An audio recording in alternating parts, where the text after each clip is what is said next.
Sir जैसे हम हमेशा पीस में रहना चाहते हैं, बट कुछ ऐसे परेशान लोग होते हैं जो आपकी पीस को डिस्टर्ब करने की कोशिश करते हैं, तो उस सिचुएशन में क्या करें? आप कह रहे हो कि आप तो पीसफुल रहना चाहते हो, लेकिन अगर आपके आसपास में कुछ ऐसे लोग हैं जो बिल्कुल भी पीसफुल नहीं है, तो क्या करें? इसका मतलब क्या है कि आप उन लोगों से पीछा नहीं छुड़ा सकते हो। अगर छुड़ा सकते होते तो ये क्वेश्चन नहीं पूछते। मतलब कि वो लोग या तो आपके घर में है, या आपके पड़ोस में है, या आपके ऑफिस में है, सोसाइटी में है, कहीं पर भी है।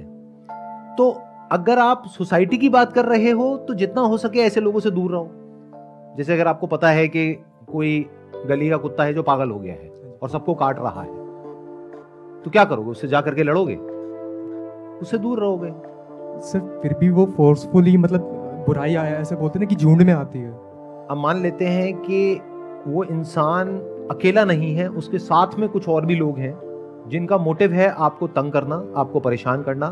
आप जैसे ही रेजिस्ट करते हो या उनको कुछ कहते हो तो वो और आपसे लड़ते हैं। मतलब कि वो आपको उकसा रहे हैं कि आप कुछ कहो या कुछ करो, और वो सारे झुंड में आकर के आपके ऊपर अटैक करते हैं। This is what you are saying, right? अब ऐसे में क्या किया जाए? प्रैक्टिकल सॉल्यूशन ये है कि या तो अपना एक झुंड बनाओ। थ्योरेटिकल बातें नहीं करेंगे, प्रैक्टिकल करेंगे। क्योंकि थ्योरेटिकल बातें क्या होती हैं? अरे अगर आपके आसपास में कोई भी अशांत है, उससे कोई फर्क नहीं पड़ता है, आप अपने आप को शांत रखिए। सर ऐसे शांत बैठेंगे लोग कमजोर समझेंगे। Exactly, that's the point. जिन लोगों के साथ में कुछ गलत होता है, जैसे आपके साथ में अगर कोई कुछ गलत कर रहा है और आप चुप बैठे हो, तो दुनिया आपको बेवकूफ समझती है। तो मैंने क्या कहा है अपने कई सेशंस में, you need to be as powerful as possible, as powerful as you can, not to dominate others, but to defend yourself. खुद को कैपेबल तो बनाने सर बनाना ही पड़ेगा, ये दुनिया ही ऐसी है। This is called survival of the fittest. मतलब ये क्या है? अगर आप ध्यान से देखोगे, ये पावर गेम है, और ये आज से नहीं चल रही है, सदियों से चल रही है। और सिर्फ इंसानों में नहीं है, जानवरों में भी है। जानवरों में अगर आप ध्यान से देखोगे, जैसे कोई शेर है, चीता है, तो सबकी अपनी अपनी टेरिटरीज होती है। तो किसी एक की टेरिटरी में अगर कोई और आ जाता है तो उनके बीच में लड़ाई होती है, और फिर दोनों में से एक अपनी हार मान लेता है और वो वहां से चला जाता है, और वो टेरिटरी फिर दूसरे की हो जाती है। तो ये जानवरों में भी है, इसको पावर डायनामिक्स बोलते हैं, पावर गेम्स बोलते हैं। तो क्या किया जाए? प्रैक्टिकल सॉल्यूशन, कोई थ्योरेटिकल बातें नहीं। क्योंकि अगर कोई सामने से आपको गाली दे रहा है और मैं कह रहा हूं कि भाई शांत रहो, तो कब तक शांत रहो? चलो आपको गाली दे रहा है, आप शांत रह सकते हो, ठीक है। आपकी माँ को गाली दे रहा है, शांत रहोगे। बाप को गाली दे रहा है, शांत रहोगे। क्या भगवत गीता में यही सिखाया गया है? क्या भगवान कृष्ण अर्जुन को यह सलाह दे रहे हैं कि बेटा एक काम कर, सामने ना लड़ाई हो जाएगी, उसमें कुछ पड़ा नहीं है, एक काम कर, छोड़ करके भाग जा? ये सलाह दे रहे हैं? या वहां पर उसको सिखा रहे हैं कि तुम्हारा कर्म है, धर्म है, अब चाहे कुछ भी हो कॉन्सिक्वेंस, तुम्हें अपनी तरफ से कुछ गलत नहीं करना है, तुम्हें हमेशा शांति चाहनी है, तुम्हें हमेशा अपने माइंड में अपना जो एंड गोल है वो पीस को रखना है, यानी शांति को रखना है। लेकिन अगर सामने वाला अशांत है और शांति नहीं चाहता है और उसके लिए एंड रिजॉर्ट है लड़ना ही पड़ेगा, तो लड़ाई के लिए तैयार रहो। अब लड़ने के क्या तरीके हैं? एक है कि अगर सामने एक ग्रुप है जिसके एक पर्टिकुलर लेवल की पावर है, या मान लो उस ग्रुप में 5 लोग हैं, 10 लोग हैं, उनकी कलेक्टिव पावर ये है, जिसको भी आप पावर बोलते हो, जो एक्चुअल है, वो नहीं वो जो दिखा रहे हैं। क्योंकि दिल्ली में तो स्पेशली क्या है कि हर कोई पता नहीं क्या है, कि तू जानता है मेरा बाप कौन है? अरे भाई मुझे छोड़, तू जानता है तेरा बाप कौन है? ऐसे लोगों से ऐसी बात करनी होती है। तो यहां पे हर कोई हवा में है, हर किसी को ऐसा लगता है कि मेरे से ऊपर तो कोई है ही नहीं। तो नंबर 1, कभी किसी से फालतू में उलझो मत। जरूरत पड़े तो चुपचाप हाथ जोड़ करके वहां से निकल जाओ, उस इंसान से दूर रहो। लेकिन अगर कभी सामने वाला इंसान आपके ऊपर अननेसेसरी हावी हो रहा है और जरूरत से ज्यादा आपका टॉर्चर कर रहा है, मेंटल, फिजिकल, तो आपको पता होना चाहिए कि अपने आप को डिफेंड कैसे करना है। क्योंकि अगर आपको वो नहीं आता है तो मेंटल पीस की आप बातें कर सकते हो, लेकिन आपकी मेंटल पीस की पूरी धज्जियां उड़ जाएगी। बिल्कुल ऐसा है कि आप सो रहे हो लेकिन आपके गले के ऊपर तलवार लटक रही है, और मैं कहता हूं कि सबसे क्या फर्क पड़ता है? शरीर मरता है, आत्मा नहीं मरती है। तुम एक शांत आत्मा हो, क्यों परेशान हो रहे हो? सुखी रहो। ये सब क्या है? एक तरह से हिप्नोटाइज करना हो गया, बेवकूफ बनाना हो गया आपको। प्रैक्टिकल कुछ भी नहीं है इसके अंदर। तो जब जरूरत हो, यानी जब अति हो जाए, तो वहां पर सीखो साम दाम दंड भेद चाणक्य नीति। देखो महाभारत में जब ऐसा कोई मौका आता था तो भगवान कृष्ण किस तरीके से लड़ते थे, ये सीखो, क्योंकि ये कहीं सिखाते नहीं है। स्कूल में, कॉलेज में, घर पे लड़ना सिखाते हैं आपको।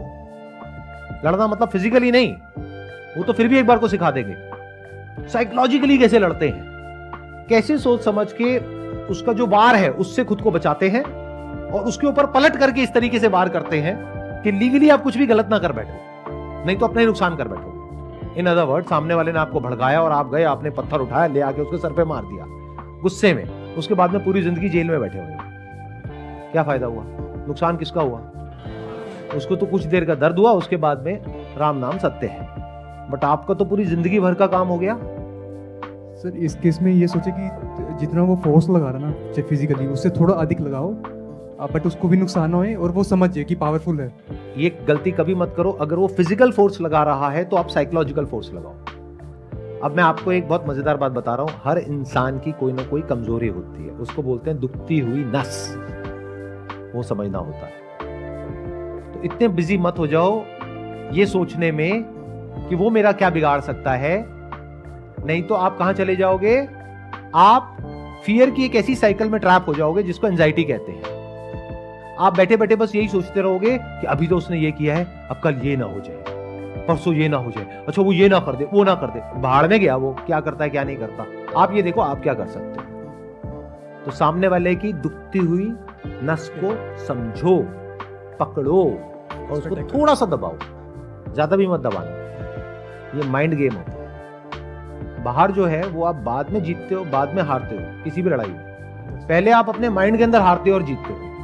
तो माइंड में कैसे जीतते हैं वो मैं आपको बता रहा हूं। अपना ध्यान यहां से हटा दो कि उसका अगला मूव क्या होने वाला है, बल्कि अगर प्रेडिक्ट करना ही है तो मैक्सिमम अगले मूव तक उसका प्रेडिक्ट करो, उसके आगे मत करो, क्योंकि आपको पता ही नहीं कि वो क्या सोच रहा है। आप ये समझो अगर मैंने ये किया तो उसका अगला मूव क्या होगा, बस यहां तक। और उसमें भी आपको क्लैरिटी होनी चाहिए कि अच्छा 90% पॉसिबिलिटी ये होगा, 10% है ये होगा, तो आपने कैलकुलेटेड रिस्क लिया। तो इस तरह से आराम से, कूल, कामली, ठंडे दिमाग से आगे बढ़ना होता है जब लड़ाई का वक्त आता है, और लेवल को आराम आराम से बढ़ाना होता है। तो आपको लड़ना सीखना होगा। ये कौन सिखाएगा आपको? क्योंकि अगर कोई ऐसा इंसान सिखाएगा जो खुद लड़ाकू है, वो तो बेवकूफों की तरह आपको लड़ना सिखाएगा। वो क्या सिखाएगा? दो कौड़ी की हरकतें, यानी कि गाली गलौज, मारना पीटना। इस सबसे कुछ नहीं होता, इसमें तो आप खुद ही फंसोगे।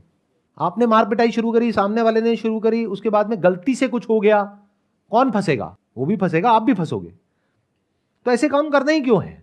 तो मैं उसकी बात ही नहीं कर रहा, मतलब मैं फिजिकल की तो बात ही नहीं कर रहा, मैं तो साइकोलॉजिकल की बात कर रहा हूं।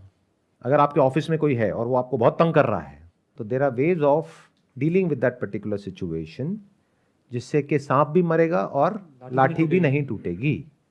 यानी किसी को पता भी नहीं लगेगा कि वो आपने किया, लेकिन कुछ ऐसा कर दिया कि उसके बाद में वो इंसान पछताएगा। लेकिन ये स्टेप तब उठाना है जब सामने से आपको समझ आ जाए कि अब मेरी जो लिमिट है बियर करने की वो क्रॉस हो चुकी है। हाँ, अगर अब इन टैक्टिक्स को आप यूज कर रहे हो अपने फायदे के लिए, वो गलत है सर। वो गलत नहीं है, वो बहुत गलत है। क्यों? मैं बता देता हूं क्यों। फॉर एग्जाम्पल, ये जो मैंने आपको बोला कि इस तरीके से कुछ किया जा सकता है, अब आप कहते हो यार आइडिया तो बढ़िया है, क्योंकि मेरे ऊपर जो बंदा बैठा है अगर उसको हटा देता हूं तो उसकी सीट मेरे को मिल जाएगी, मेरी सैलरी इतनी है, वो बढ़ करके इतनी हो जाएगी, तो ये तो बहुत बढ़िया आइडिया है, चलो उसको हटाता हूं अपने रास्ते में से। अगर ऐसे आप बन गए तो अब आप अंदर से करप्ट हो गए। अब आपका दिमाग ऐसे ही चलेगा, और जिसका दिमाग ऐसे चलेगा, यानी अपने आप को डिफेंड करने के लिए नहीं चलेगा, अटैक करने के लिए चलेगा, वो इंसान जिंदगी में कभी तरक्की नहीं कर सकता। और अगर तरक्की कर भी लेगा बाहर, अंदर से उसको कभी मन की शांति नहीं मिल सकती। उसको पता ही नहीं होगा कि मन की शांति होती क्या है।